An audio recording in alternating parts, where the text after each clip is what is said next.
Bonjour à toutes et bonjour à tous, bienvenue dans cette nouvelle vidéo Les fautes commentées de la presse. Je vais vous proposer plusieurs publications que j'ai trouvées ces derniers jours et je vous mets au défi, comme d'habitude, de trouver la faute et on l'expliquera ensemble. Je vous laisse prendre connaissance de la première publication de M6.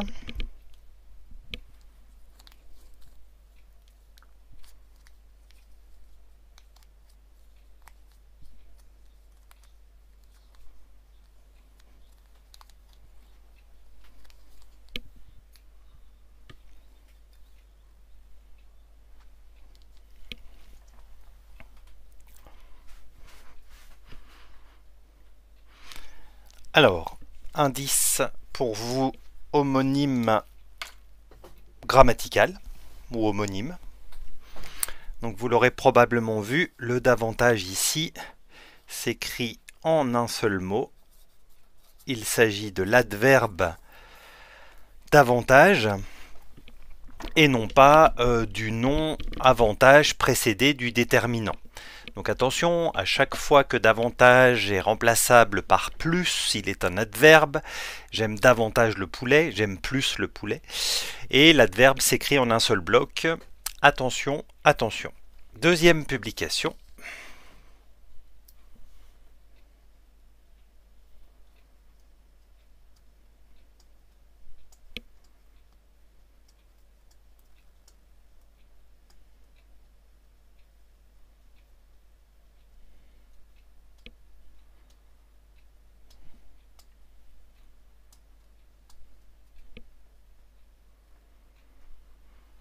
Alors vous n'avez pas à lire très loin pour la trouver. Elle est ici et c'est une faute que nous voyons souvent, donc qui est souvent commise. Peut-être que vous la commettez également. Je me permets juste de vous rappeler les abréviations officielles. Premier, première, deuxième, etc. Donc le premier s'écrit 1 avec l'exposant ER. Première s'écrit 1 avec l'exposant RE, attention, non pas E accent grave RE comme nous le voyons souvent et peut-être comme vous avez l'habitude de l'écrire, donc changez vos habitudes. Et deuxième, pareil, on a souvent, alors il suffit de lire la presse tous les jours, de voir certains panneaux publicitaires, vous verrez l'abréviation de ME, accent grave ME, qui n'est pas reconnu par l'Académie française et par aucun autre bouquin de grammaire, aucune autre Bible. Voilà les abréviations officielles. Donc, première, tel qu'il est abrégé là n'existe pas, donc c'est première comme ceci. Je vous précise que ici, ce n'est pas une faute. Vous savez que pour les verbes en AYER, essayez bien un verbe en AYER, on a la possibilité de garder le Y ou de le remplacer par le I. Les deux orthographes sont possibles, c'est comme payer d'ailleurs. Donc le fait qu'il n'y ait pas de Y ici n'est pas une faute, je le précise.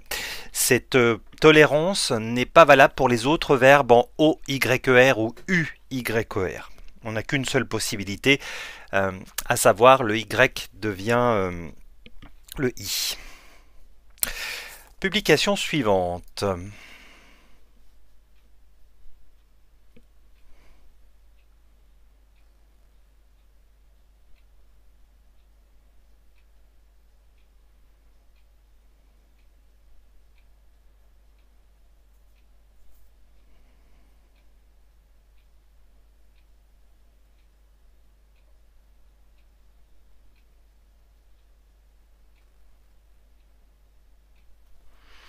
Alors, on a déjà abordé ce sujet. Il s'agit de la concordance des temps dans le discours rapporté ou dans le discours indirect, comme vous préférez.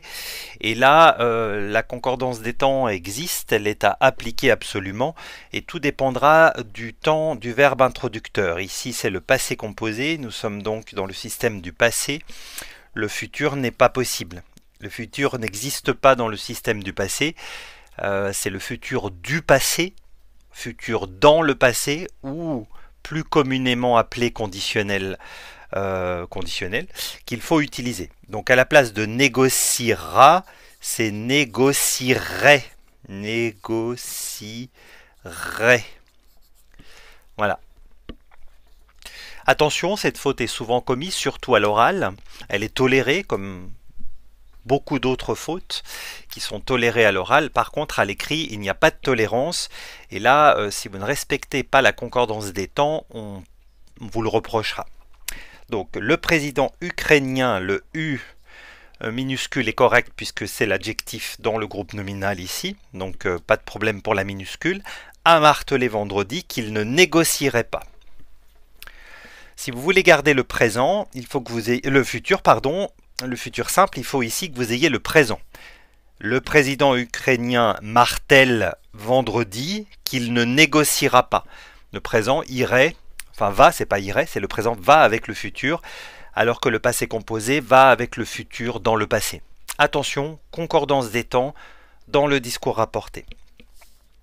Avant-dernière publication.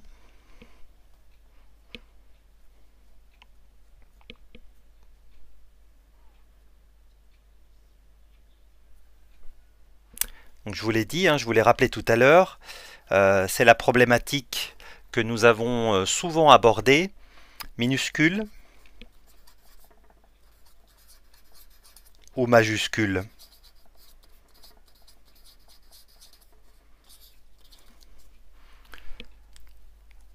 Eh bien, il suffit d'apprendre. La minuscule s'utilise pour l'adjectif et le nom de la langue. La majuscule pour le pays, le nom du pays, et le nom de l'habitant, c'est-à-dire le gentilé. Voilà, il suffit juste d'apprendre, et après vous définissez selon votre contexte de la majuscule ou de la minuscule. Donc ici, on est en présence d'un nom d'habitants, les Britanniques, ceux qui habitent la Grande-Bretagne, donc voilà, le B majuscule. Et enfin, on terminera avec le matin.ch.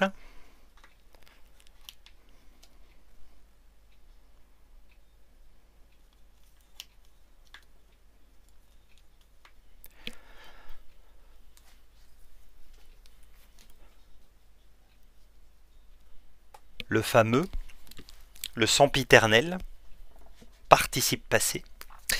Ici, il débute la phrase.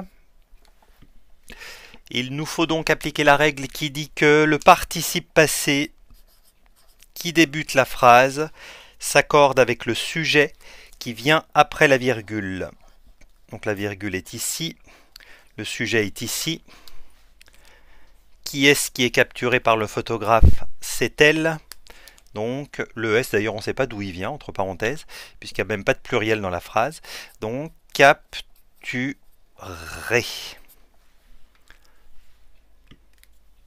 Le participe passé qui débute la phrase s'accorde avec le sujet qui vient après la virgule. Voilà. C'est terminé pour aujourd'hui. J'espère que votre score a été satisfaisant pour vous en tout cas. N'hésitez pas, comme d'habitude, à échanger, à commenter, à me poser vos questions. Je vous donne rendez-vous la semaine prochaine et le retour des phrases orthographiques dans 2 semaines. À très bientôt.